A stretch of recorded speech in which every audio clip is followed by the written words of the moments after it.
Блогерлердің жай ғана бізге түсіріп алу керек болды. Жоқ, ол айтты ғой, Wi-Fi қосылып сөз беріп отыр.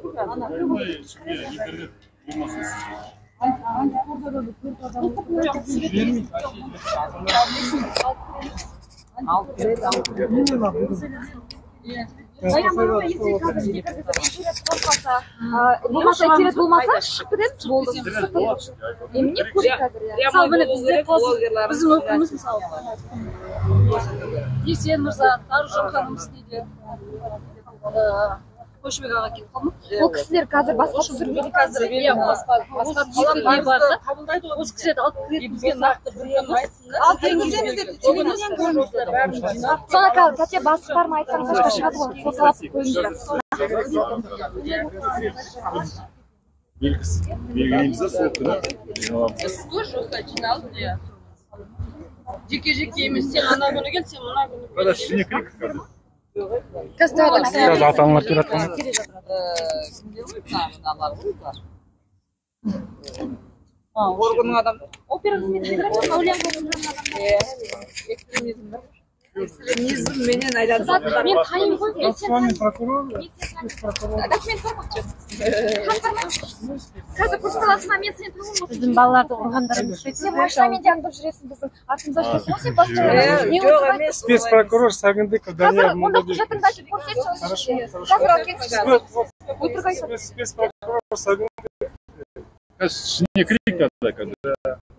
Саламатсыз Емсоқтың бастықтарын шақырсын. Тыңдақ Сагиев дейді. Именно сол кісілердің түрін көргім келеді. Бары келді ма? Жоқ, Сагиев деген бар. Іште кіреді. Баян? Бәрі келген жоқ қой, келді ма? Біздің қатысы жоқ, бірақ бізге Wi-Fi қосып беріп, интернеттен оқиды. Алмалезге Шарипов алып секілді. Баян, асханадағы бәрі келген жоқ қой. Келсін бе?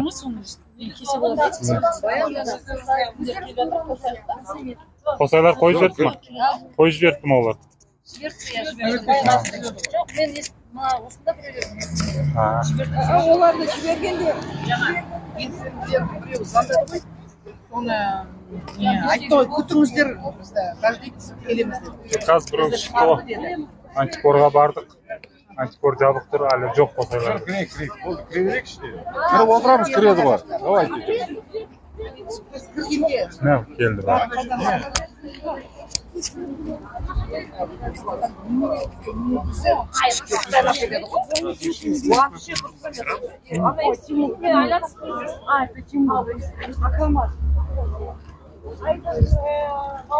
Теперь на камеру скажите, что вы перепутали.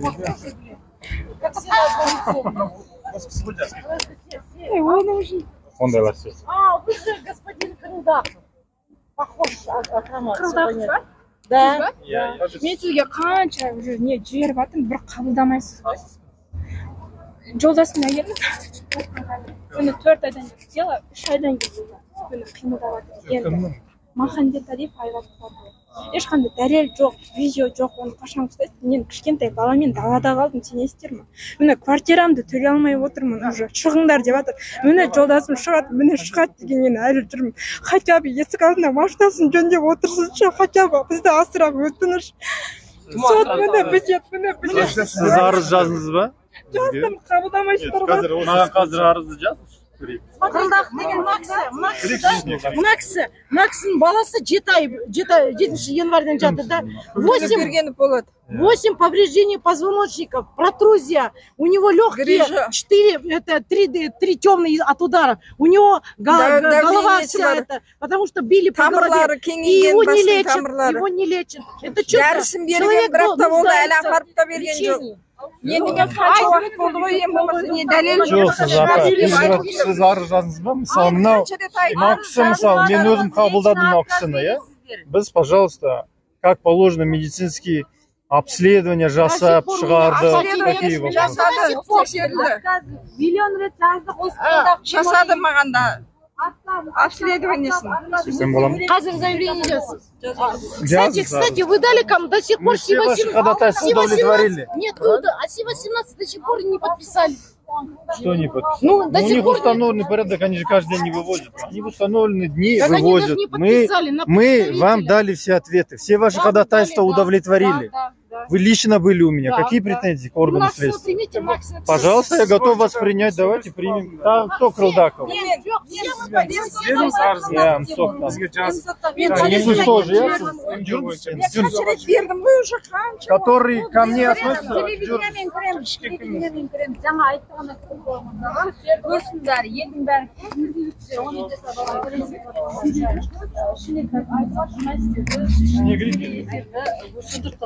Жартысын алып кетіп жатыр. Бірге кіресіңдер ме? Бірге кіреміз, бірге кіреміз. Вместе пойдем, вместе. По моему делу, что все? Все мы, нет, не надо по одному. Вы что добиваетесь? Мы же ваши все ходатайства Нет, удовлетворили. ну я Вы не что только за добиваетесь? себя, вот люди есть. Ну, Вот кто и- по компетенции? Давайте по компетенции. Есть установленный порядок, правильно? Нет, есть законный а порядок. Давайте все уважать закон. Я вас это прошу. Ну вот, а почему вы не уважаете?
Аяқ астынан сонда Тоқаев мырза кеше Қырғызстанға келіпті деп естіп жатырмыз. 31 міне мамыр Алматыға келді деп естіп отырмыз.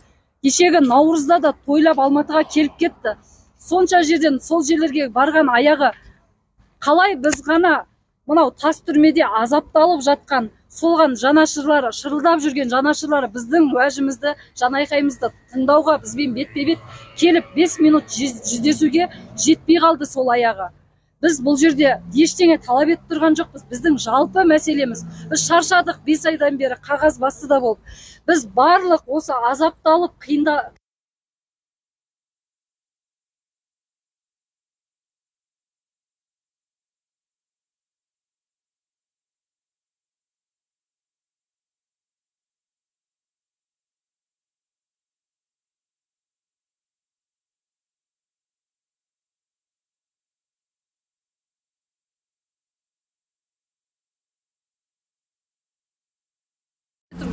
олардың жанұяларына компеске төлеуін талап етіп отырмыз. Өйткені олардың ішінде қанша жандары жаралы, қанша бауырларымыз, қанша қазақстандықтарымыз тұр. Дәл осылай жасала берсе, дәл осылай бола берсе, ертеңгі күні кешегі желтоқсан жаңғырығы секілді, қаңды қаңтар секілді оқиғалардың қайталанбасына кім кепіл? Бізге керісінше үкімет бізді өзінен алшақтатып жатыр, дәл осы түрмен. Сенімсіздік туындатып жатыр, ашуландырып жатыр халықты. Өтініш, біз мұнда не үшін келдік? Біз прокуратураға бір қарсы болып келген жоқпыз. Бізге осы жерден билік өкілдеріне біздің уәжімізді, талап тілегімізді жеткізетін, жан айқайымызды жинақтап жеткізетін прокуратура өкілдері шығып тыңдасын деп тұрмыз. Соларды өздеріне белгілеп түртіп алып, барып сол кісілерге жеткізсін деп отырмыз. Бізге шешіп берсін осы мәселені деп отырмыз. Біз қайда барамыз? Егер шынымен де құқық қорғау органдары, жоғарыдағы билік органдары халық үшін, қазақ үшін және Қазақстан азаматтары үшін жұмыс істейтін болса, қызмет көрсететін болса, неге біз сонда қоғамға жатпаймыз ба? Біз сонда адам ретінде саналмаймыз ба? Неге шықпайды? Қарайып тұрмыз ғой міне таңертеңнен бері. Сонымен бұдан басқа бізде сот қалай өтіп жатыр? Барлығында онлайн өтіп жатыр. Кәдімгі ойыншықпен ойнаған секілді біздің жақындарымыздың, жанашырларымыздың тағдыры ойыншық секілді өтіп жатыр. Ештеңе естілмейді. Мен өз басым 4-5 онлайн сотта жолдасымның қатыстым.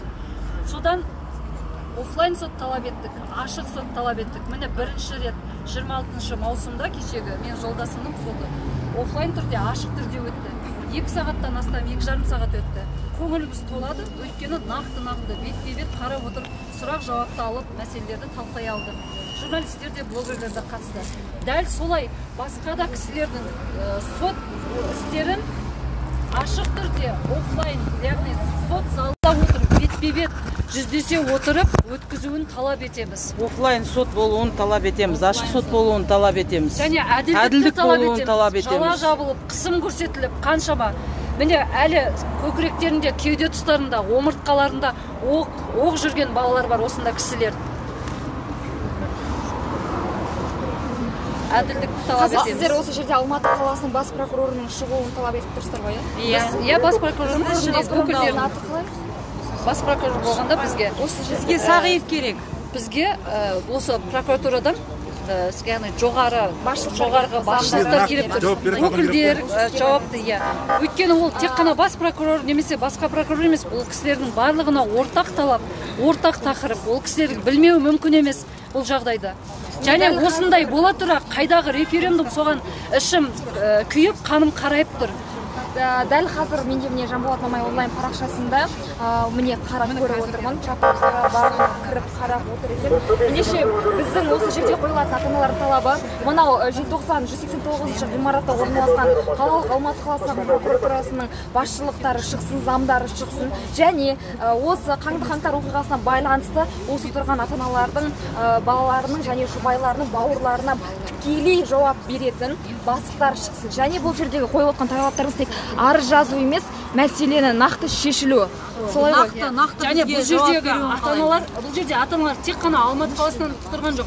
Жан-жақтан өзге де басқа аймақтардан келген ата-аналар бар. Түске дейін де міне Шымкенттен, Талдықорғаннан, Қызылордадан, Тараз, Талғар, яғни Қызылорда барлық жан-жақтағы аймақтардан келіп отыр ата-аналар. Біз жетіскенімізден келіп отқан жоқпыз. Қызылордадан келіп отқан қайсысы? Жаңағы Артур деген жігіт. Қызылордадан шығыңыз. Талдықорғаннан, иә? Шақағат айтып, қайдан келді? Артур шақырып жатыр. Бізге алдымызға шығып айтсын осы жаңағы МСОК-тың басшысы. Мен постоянно беремін, ешқайсы менің нелеріме жауап беріп атқан жоқ, бәріне отказ береді. Осы 17 жасар баланың шешесі ұлының өтірік ауру деп бәр жерге өтірік шағым жасап жүр дейді. Бірақ та бірде бір рет мен еш жерге шағым жасаған жоқпын. Балам қайта талып қалады, тілін жұтып қояды, скорыйды өздері шақырады, мені шақырмайды. Қазіргі таңда менің балама ешқандай медициналық көмек көрсетіліп отқан жоқ. Балам азапталып отыр. Енді міне сотқа деп созып 5-ші айға созып отыр ұлымның соты.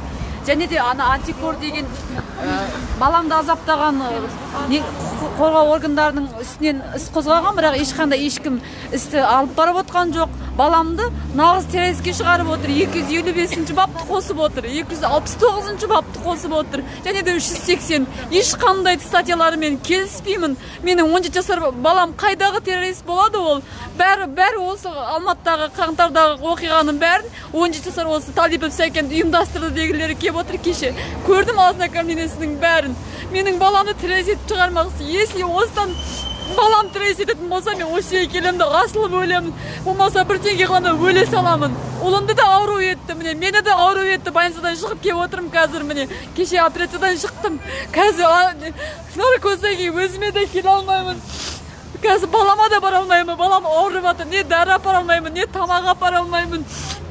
Балам екеумізді ауру етті. Баламды шығарып беруін, ақтап беруін талап етемін. Ешқандай статьялармен келіспеймін. Баламды шығарып берсін, жалғыз баламды менің. Күнәсі жоқ, оның азапталып отыр, құр тілін жұтып қойып, баламды мүгедек етті, оңбағанды. Баламның ақталуын талап етемін, басқа ештеңе талап етпеймін. Міне мына жақта Тараз қаласынан және басқа да өңірлерден келген нелер бар. Белсенді азаматтарды атамыз сөйлесін. Сіз қандай мәселемен келдіңіз? Сіздің Таразға, осы Тараздан Алматыға келу себебіңіз бағана әлі айтқан болатынсыз. Бағана айтқан иә. Иә, оның немереңіз, иә? Иә, немерем. Немереңіз, иә? Қайдан толығырақ айттыңыз? Мен Рахымбеков Тұратай Тараз қаласында тұрамын. Немерем Ошақбай Тоқтар Мұхтарұлын 6 январ күні түнде оқ қашты. Жалпы митингке қатысып, митингке баратын оның уақыты болған жоқ. Бірақ енді соны террорист қылып жатыр. Не себеп террорист қылатыны ешқандай дәлел жоқ. Видео снимка жоқ. Бір қолына таяқ ұстап тұрған сурет жоқ. Бірақ террорист дейді. Тергеуші бұрмаланып келе жатыр. Міне қолында мен даже қаулысы бар тергеушінің. Қайдағы бір танымайтын группаларға апарып қосып қойған. Осы группамен бірге деп. Бірақ мен балам террорист емес. Өйткені 5 күн ол үйден шыққан жоқ. Оған үйде отырғандық туралы видео снимка бар. Қонақта болғанбыз сол үйде. Ертеңіне кешкі сағат 9-дарда, 10-дарда где-то достар келіп алып кеткен машинамен. Ол екеуі ол адам өлтіріп қырып кететін ештеңе болған жоқ. Мына жерде жазған қаулыда қолында горючий смесь болған, соның кейін қаруы болған, адам жарақаттайтын. Сол себепті БТРден оқ аттық деп БТРдің командирі көрсеткен. Өздері атқан болған мойындап тұр, иә? Оқ атылды сондықтан деп. 3 оқ деген, 3 оқтан жүгіріп қашып келе жатқанда үшеуі де артынан деген. Анау БТРдің атып келе жатқанын көргеннен кейін қашқан ғой енді. Сол артынан тиген, советте құлаған кезде үшін баспен ұрып, аузында мына жерде тістері сынып түскендегі. Оқтың жарақатынан.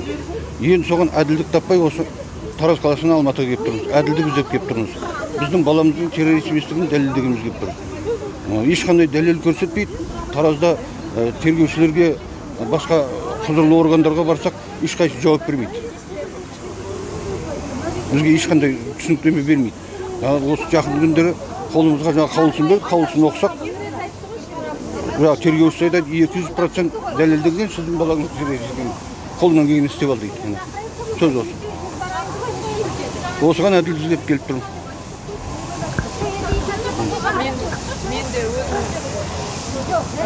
Мен де өзім балам, 22 жасқа келген балам, тұңғышым еді. Мен өзім көп балалы анамын. Баламды кім атқанын тауып берсін. Өкіметтен сұраймын, кімде кім атқан болса мойнына алсын, мойындасын. Неге жазықсыз адамды атады? Бейбіт заманда өстіп адамдарды қырып атуға бола ма? Бұл сұраққа кім жауап бере алады? Мынандай бейбіт заманда қалайша жап-жас балаларды, біреуінің баласын, біреуінің жұбайын айырып тастайды. Бейбіт заманда әділдік сұраймыз өкіметтен. Өкімет бізге әділдігін жасасын, балаларымыздың құнын төлесін, бәрімізге жағдайымызды жасасын. Өкіметтен өтініп сұраймыз. Жаңа баламды атып көрдім. Ол баланың оқ тиілді, иә? Оқ алынбады. Оқ жоқ, оқ туралы ештеңкесі жоқ. Біресе военныйдікі деп айтады оқты, біресе милицияныкі деп айтады. Бірақ өздері алды ғой, иә? Иә, өздері жоқ, нәтиже жоқ. Ісіміз әлі 5 айдан бері әлі созылып жатыр, жүріп жатқан іс жоқ. Бір-біріне следователь ауысып жатыр. Ең болмаса білмеймін, мына біз қайғырып отқанда қайғымызды жеңілдетіп, көмектесіп, өкімет бір жағымызға шығысып, қал жағдайымыз сұрайтын өкімет бар ма екен осы Қазақстанда? Әділдік бар ма екен? Кім жауап береді осыған? Сол.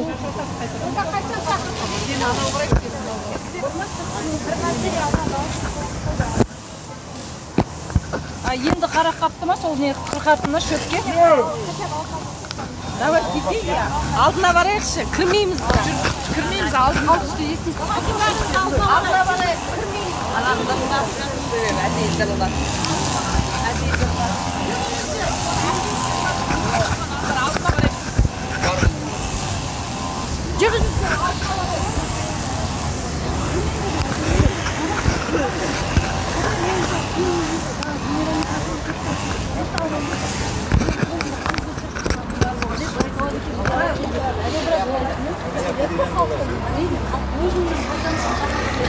Қазір мына ата-аналар, туысқандары прокурорды сыртқа шығып, бар жауапты беруді сұрауға жиналды. Оның ішінде құқық қорғау органы екенді, халыққа қызмет көрсету, халықты қорғау дейді. Қайдан біледі? Мүмкін бізді бұнда арандатушылар әкеп тұрған шығар. Нағыз құқық қорғаушылар болса, неге шығып бізден сұрамай ма? Не болды таңертеңнен бері, не үшін жүрсіздер деп? Неге уәжімізді тыңдамайды? Неге бізге қол ұшын көмектесуге талпынбайды? Ол кісі жауап алады да отырады, айтады. Біртіндеп кіріңіздер, біртіндеп кіріп біз шаршағамыз. Біз жалпы талап етіп отырмыз. Бізді тыңдайтын қазір ешкім шығып тұрған жоқ. Сонда мына осынша қабатты ғимаратта жауапты ешкімнің болмағаны ма? Жауаптан қашып отыр демек. Жоқ, сенемен шықсын.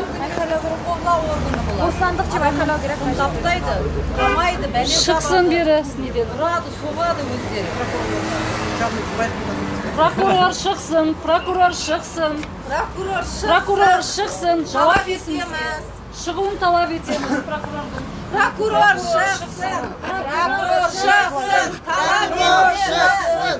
Прокурор шықсын, прокурор шықсын, прокурор шықсын, прокурор шықсын. Бостандық, бостандық, бостандық, бостандық.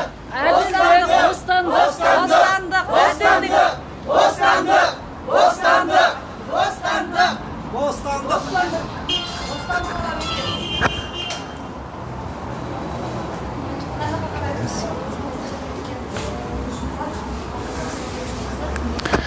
Міне сыртта прокурор шықсын дегенде, есік алдында бәрі прокурордар жиналып тұрғанын көреміз.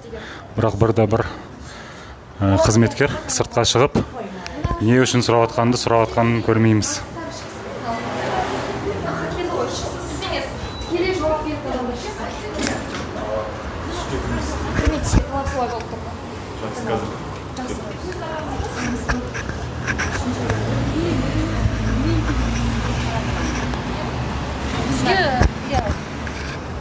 Балам ұрған, ауру еткен осылар мына үш әріптер. Барып күнде өзбек деп күн бермей қойған.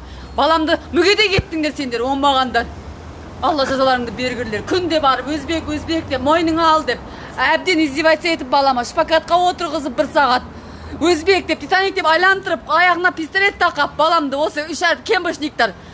Күн бермей атыр менің балама. Енді мүгедек етті баламды. Күнде судорога береді, күнде талып қалады. Жап-жас баланың давлениесі 180-ге 100 болып отыр. Құқық қорғау емес, құқық қорғау органы бұл деген. Құқықтары тапталып отыр жап-жас баланың.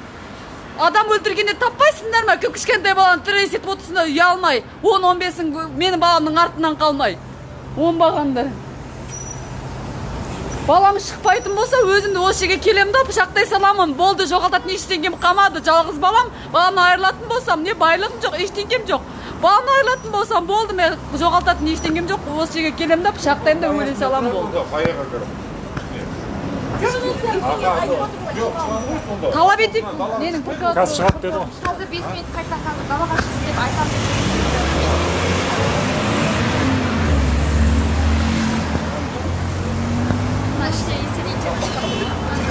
Оны өшіп қала береді.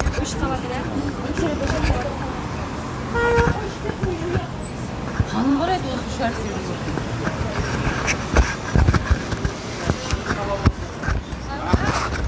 Yok, повестка götüren повестка. Ана еске ағай.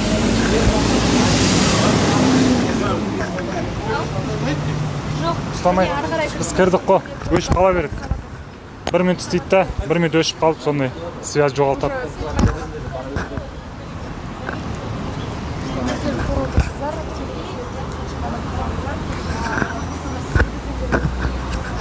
Ата-аналар іштен прокурорды шағырып,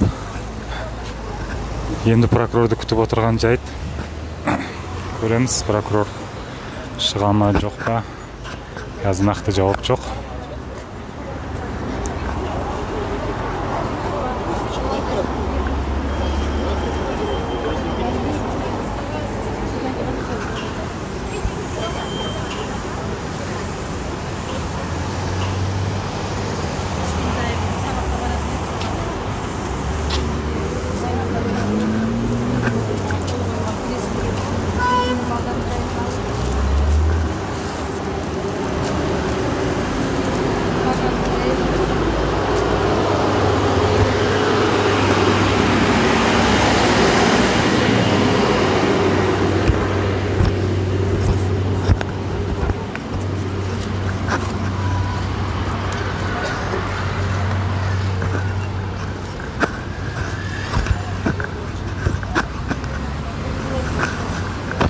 Аздап уақыттан кейін тағы да эфирге шығатын боламыз.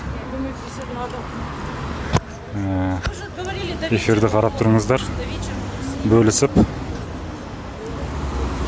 Қазір прокурор шыққан соң тағы да эфирге шығып, жаңа хабарларды береміз.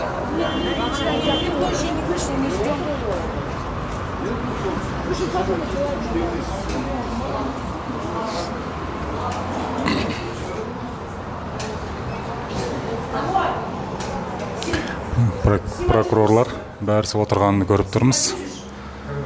Давай, сейчас мы будем говорить. Ну нет журналистов, ушли.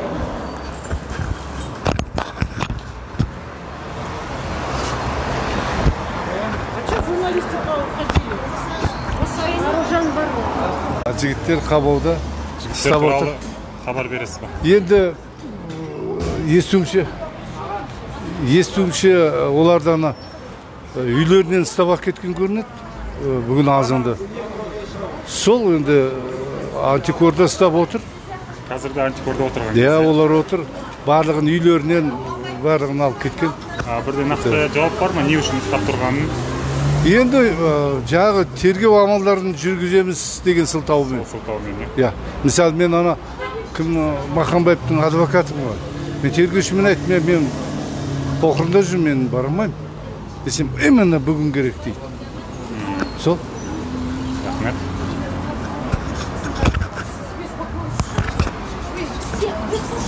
Не по отдельности, не надо нас разделять. Давайте мы... Не по отдельности, сейчас выйдем. Я вот каждого стараюсь.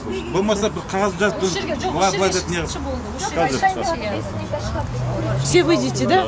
Давайте уважать народ. Люди с Тараза, Чимкента приехали, с Талдыкургана. Ночью ехали. Это родители убитых, невинно убитых людей, молодых. У вас дети есть? У вас дети есть? Да, мы вас понимаем. Вот так вот. Так, пусть все выходят и давайте. И вы тоже это... микрофон надо дать, чтобы ваш голос тоже было слышно. А то вас не слышно. Как сажать? У вас быстро вы сажаете громко. А что-нибудь говорите, у вас голоса не слышно. Говорите внятно, пожалуйста. Рахмет. Кешіңіз прокурор шығатын болды ма? Шығат қазір. Мына қазір көріп естідіңіздер. Прокурор сыртқа шығып жауап беретінін айтты. Соны өзінде де қазір көретін боламыз. Қазір Қосай Махамбетовтың адвокатын айтқанын тыңдадыңыз. Оларды барлықтарын азаннан антикорда ұстап тұрғанын, бүгін следствие жұмыстарын жүргізгенін, адвокатсыз ұстап алып кеткенін естідіңіздер. Там интернета Нет, нет. интернет есть, я не знаю, откуда вы у откуда у вас такая информация. жаңа кірген кезде тоже өшіп қалды, мен шықтым. А вы тогда Wi-Fi подключите? Нет, сейчас шаганой казар. Нет, если мы готовы зайти туда, если вы нам предоставите доступ к интернету, чтобы снимали нашу конференцию. Хорошо. Хорошо? Хорошо. Сейчас Поговорите, я сейчас ваша проговорю. фамилия қалай? Рахимжанов Булан. Рахимжанов. Булат? Булан. Булат, да? Да, да. Рахимжанов Булат. Спецпрокурор, да? Да. Қазір екеуміз қосылған мүмкіндік беретін деп тұр. Sizin uақытын дегенде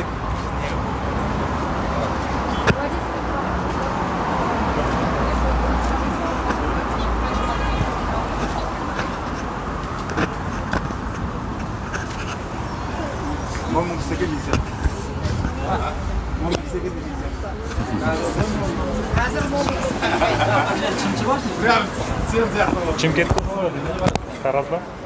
Таразда. Для предела вы?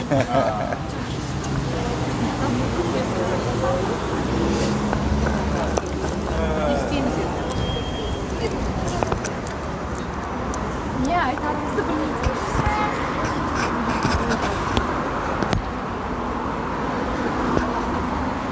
Қазір сағат 3 болды. Осы жұрт азанға сағат 8-ден келіп отыр.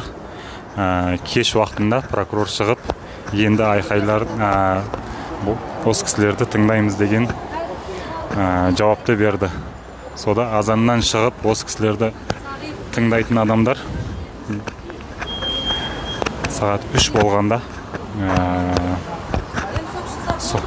ақылдары кірген сияқты болып тұрғанын көреміз.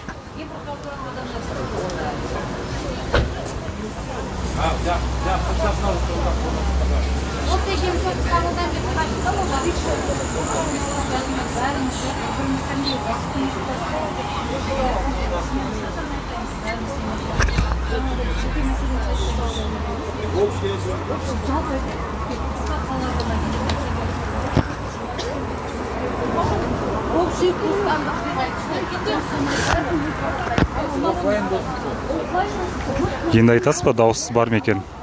Жазып жіберсеңдер.